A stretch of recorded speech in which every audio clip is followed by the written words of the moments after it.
उत्पत्ति नामक ग्रंथ अध्याय 2।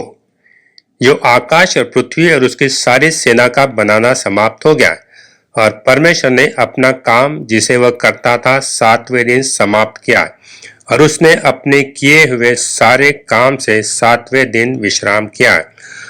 और परमेश्वर ने 7वें दिन को आशीष दी और पवित्र ठहराया, क्योंकि उसमें उसने अपनी सृष्टि की रचना से सारे काम से विश्राम लिया।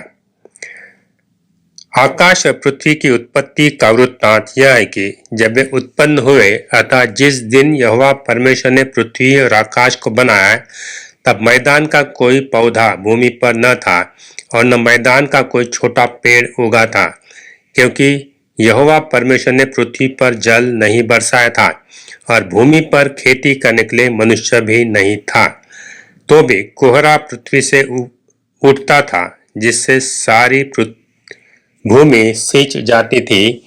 और यहोवा परमेश्वर ने आदम को भूमि की मिट्टी से रचा और उसके नथनों में जीवन का श्वास फूंक दिया और आदम जीवता प्राणी बन गया। और यहोवा परमेश्वर ने पूर्व की ओर अदन देश में एक बटिका लगाई और वह आदम को जिसे उसने रचा था रख दिया। और यहोवा परमेश्वर ने भूमि से सब भांति के वृक्ष जो देखने में मनोहर और जिनके फल खाने में अच्छे हैं उगाए, और बटिका के बीच में जीवन के वृक्ष को और भले या बुरे के ज्ञान के वृक्ष को भी लगाया। और उस बटिका को सींचने के लिए एक महान नदी अदन से निकली और वहां से आगे बढ़कर 4 धारा में हो गई। पहली धारा का नाम पिशोन है। यह वही है जो हवीला नाम के सारे देश को जहाँ सोना मिलता है घेरे हुए है। उस देश का सोना चोखा होता है, वहाँ मोती और सुलेमानी पत्थर भी मिलते हैं। और दूसरी नदी का नाम गिहोन है। यह वही है जो कूश के सारे देश को घेरे हुए है।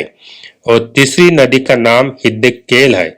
यह वही है जो अश्शूर के पूर्व की ओर बहती है। और चौथी नदी का नाम फरात है।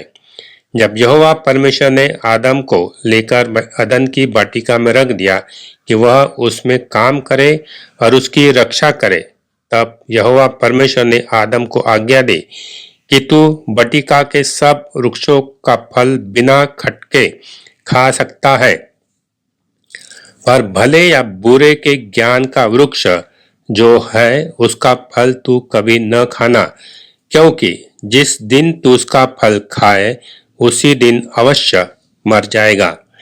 फिर यहोवा परमेश्वर ने कहा, आदम का अकेला रहना अच्छा नहीं, मैं उसके लिए एक ऐसा सहायक बनाऊंगा जो उससे मेल खाए।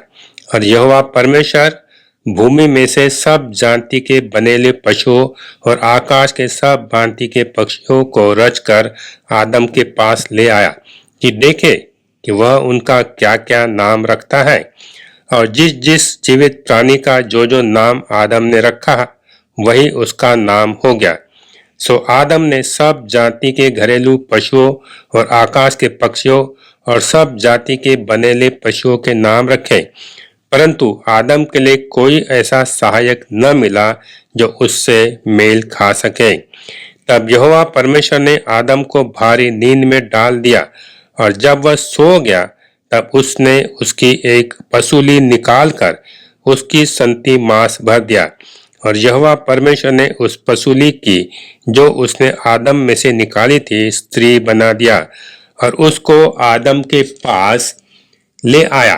और आदम ने कहा, अब यह मेरी हड्डियों में की हड्डी और मेरे मांस में का मांस है, सो इसका नाम नारी होगा, क्योंकि यह नर में से निकाली गई है।